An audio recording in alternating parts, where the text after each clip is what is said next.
Fala pessoal, tudo bem? Aqui é o professor Marlon novamente, na sequência do nosso estudo de primeira e segunda fase, com aulas aqui no meu canal do YouTube, que eu espero que você esteja gostando, tá? Nesse projeto que tem como objetivo te ajudar a conquistar a sua aprovação na primeira e segunda fase da OAB em Direito do Trabalho e Processo do Trabalho. Nós estamos acompanhando aqui o tema duração do trabalho e, na aula de hoje, nós vamos falar sobre o tema prorrogação e compensação de jornada. Isso é muito importante para a sua prova. Então já pega o papel e caneta para poder anotar aquilo que nós vamos estudar aqui. Dê o pause quando isso for necessário, anote bonitinho, já pegue seu vadimeco e acompanhe.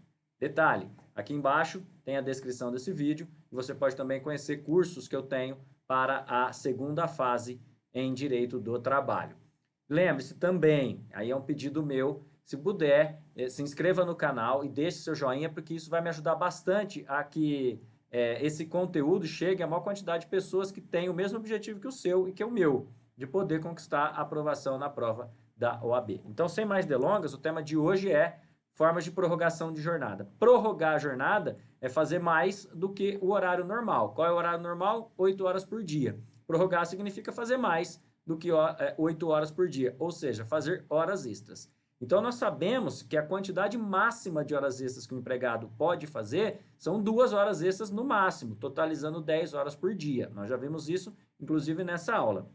Então, lá no artigo 59 da CLT, nós temos o seguinte: a duração diária do trabalho poderá ser acrescida de horas extras em número não excedente de 2, ou seja, no máximo 2 horas extras, por acordo individual, convenção coletiva ou acordo coletivo de trabalho. Essa redação também foi modificada pela reforma trabalhista, não se admitia o acordo individual, agora se admite, ok? Então anote aí, no máximo 2 horas extras por dia, por acordo individual, acordo coletivo ou convenção coletiva. Isso é prorrogação de jornada, nada mais do que fazer horas extras. Agora, e o que é compensação de jornada, pessoal? O que é compensação de jornada? É muito simples. Você trabalha mais horas em um dia e compensa essas horas a mais em outro dia, de modo que equilibre, que faça aí 44 horas semanais. Estão entendendo? Então eu trabalho mais 1 hora olha só, ó, trabalho mais 1 hora na segunda,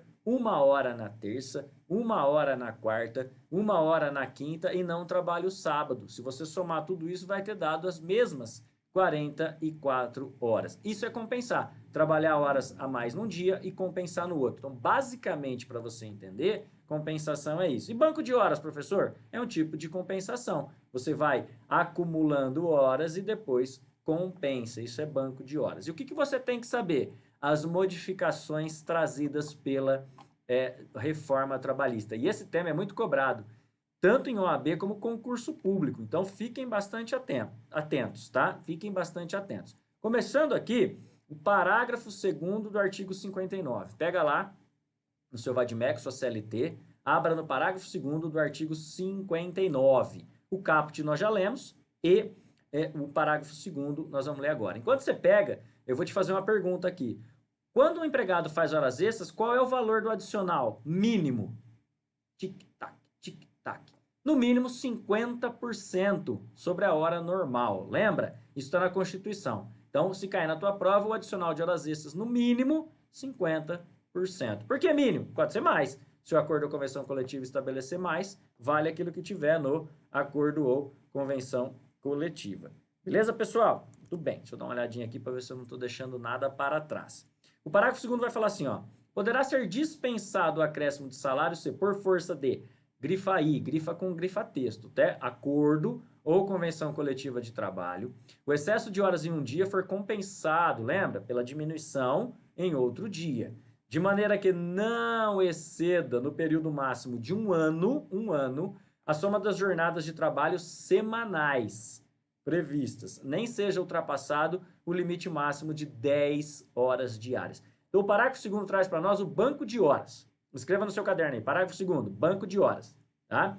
Não vai precisar pagar horas extras, porque você trabalhou mais um dia, mas vai compensar no outro, então não tem pagamento de horas extras. Mas o banco de horas, pessoal, só pode ser feito por acordo ou convenção coletiva, não pode por acordo individual, já anota aí. E como é que ele funciona? Não pode esse banco de horas ser maior do que o período de um ano. Eu nunca vou poder fazer um banco de horas por um período maior do que um ano. O máximo, um ano. E outra coisa, não pode ultrapassar o quê? 10 horas diárias. Então, três requisitos, vai, do banco de horas. Acordo ou convenção coletiva, no máximo um ano, e não pode ultrapassar 10 horas diárias, beleza? Esse é o banco de horas. Já no parágrafo 5º e o parágrafo 6º, nós temos dois tipos de compensação de jornada que não são banco de horas, tá? Parágrafo 5º e 6º, e que foram introduzidos pela reforma trabalhista. Só aqui já é o que você precisa saber para a sua prova. Então, vamos lá. O banco de horas de que trata o parágrafo 2º, apesar dele tratar do banco de horas, falar expressamente que é banco de horas, a doutrina tem entendido que o parágrafo 5º é um tipo de compensação, mas não é banco de horas. Mas ok, tá aqui escrito, o banco de horas de que trata o parágrafo 2º desse artigo poderá ser pactuado por acordo individual escrito para tudo que você está fazendo. Grifa isso e anota no seu caderno. Parágrafo 5º. Acordo individual escrito, desde que a compensação ocorra no período máximo de 6 meses. Então, a reforma trabalhista inseriu esse parágrafo 5º e trouxe uma novidade, que é uma compensação de horário, compensação de horas, por acordo individual escrito, ou seja, não precisa ser acordo ou convenção coletiva, mas para compensar por um período máximo de 6 meses. Então, veja, é uma outra possibilidade. E o parágrafo 6º trouxe uma outra possibilidade ainda, que é um acordo de compensação. Veja só, é lícito o regime de compensação de jornada estabelecido por acordo individual tácito ou escrito. Tácito ou escrito. O tácito não precisa nem ser escrito. É aquele que está subentendido. Para compensação, grifa, no mesmo mês. Então, eu fiz um resumo para você. Olha só, o parágrafo 5º e o parágrafo 6º foram inseridos pela reforma trabalhista. Então, eu fiz um resumo, que é para você não errar no dia da prova. Pegue teu caderno e tua caneta e escreva assim, ó. Banco de horas após a reforma trabalhista. Dá um pause aí. Banco de horas após a reforma trabalhista. Cai muito, hein? Então, é assim, ó. Compensação dentro de um ano. Acordo ou convenção coletiva. Na outra linha, compensação dentro de 6 meses. Acordo individual escrito. Na outra linha, compensação dentro do mesmo mês. Acordo individual tácito ou escrito. Tá? Então, pega esse bizu de compensação de horário do professor Marlon. Compensação dentro de um ano, acordo ou convenção coletiva. Compensação dentro de 6 meses, acordo individual escrito. Compensação dentro do mesmo mês, acordo individual tácito ou escrito. Fechou, pessoal? Isso é muito importante, tá? Uma outra compensação que foi inserida na CLT pela reforma trabalhista foi o sistema 12/36, muito comum na área da saúde, tá? Isso está lá no artigo 59A da CLT. O Azinho é justamente porque ele foi inserido com a reforma trabalhista.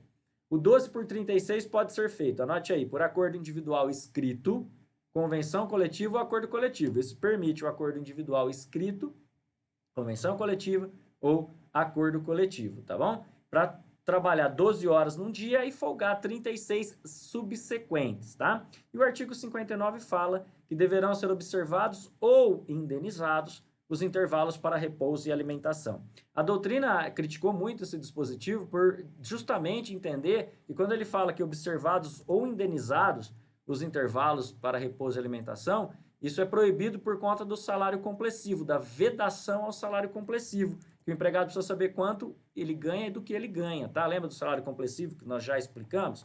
Mas, de toda forma, para o AB, o que vale é o que está escrito aqui, observados ou indenizados os intervalos para repouso e alimentação. Isso também tem uma disposição nesse sentido na lei do doméstico, tá certo?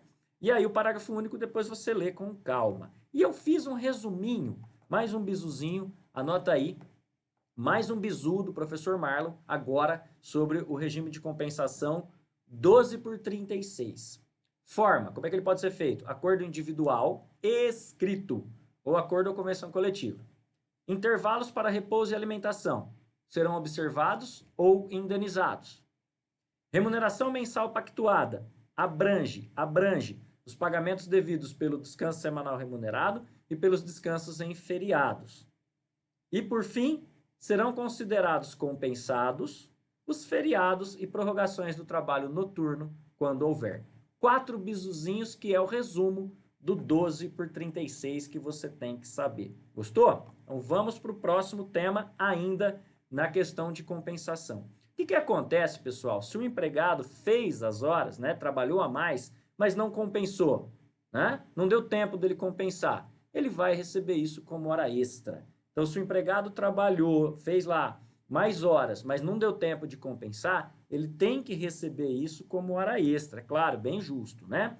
Isso está no 59B da CLT, que também foi modificado, inserido com a reforma trabalhista, tá? Então, olha só, o não atendimento das exigências legais para compensação de jornada, inclusive quando estabelecida mediante acordo tácito, não implica a repetição do pagamento das horas excedentes à jornada normal diária, se não ultrapassada a duração máxima semanal, sendo devido apenas o respectivo adicional. E o parágrafo único fala que a prestação de horas extras habituais não descaracteriza o acordo de compensação de jornada. Então ele fala o seguinte, que se não ultrapassar, vou resumir isso para você que está me assistindo entender. Se quando eu faço um acordo de compensação, se a jornada semanal, ou seja, 44 horas semanais, não for ultrapassada, ainda que não tenham sido obedecidas as regras de compensação, como por exemplo, tinha que fazer um acordo escrito e não foi feito, eu não vou precisar pagar a hora extra para o empregado. Porque afinal de contas ele acabou compensando, já que não ultrapassou a jornada semanal de 44 horas, sendo devido apenas o adicional, tá? Isso, existia uma disposição neste sentido, numa súmula do TST, que é a súmula 85. No entanto, essa súmula 85 do TST, quando você for ler, e eu digo que você tem que ler, você tem que tomar cuidado que, por exemplo, atenção, o item 4 dessa súmula ficou incompatível com a reforma trabalhista, por exemplo, o parágrafo único que nós acabamos de ler aqui, que o parágrafo 4º da súmula, o item 4 da súmula, restou incompatível com esse parágrafo único. Então, leia a súmula, mas leia já com muita atenção, considerando que alguns itens ficaram incompatíveis. E para acabar essa aula de hoje, que foi uma aula um pouco mais longa, eu tenho 2 teminhas ainda para falar. Da semana espanhola, que é um tipo de prorrogação, isso está previsto lá na OJ, anota aí, OJ 323, OJ 323 da SDI 1 do Tribunal Superior do Trabalho. O que é a jornada espanhola? O empregado trabalha 48 horas em uma semana e 40 na outra. Isso é válido, é lícito. Leia a OJ, anote a OJ. E agora sim, para acabar o tema de hoje, o último item é prorrogação em atividade insalubre.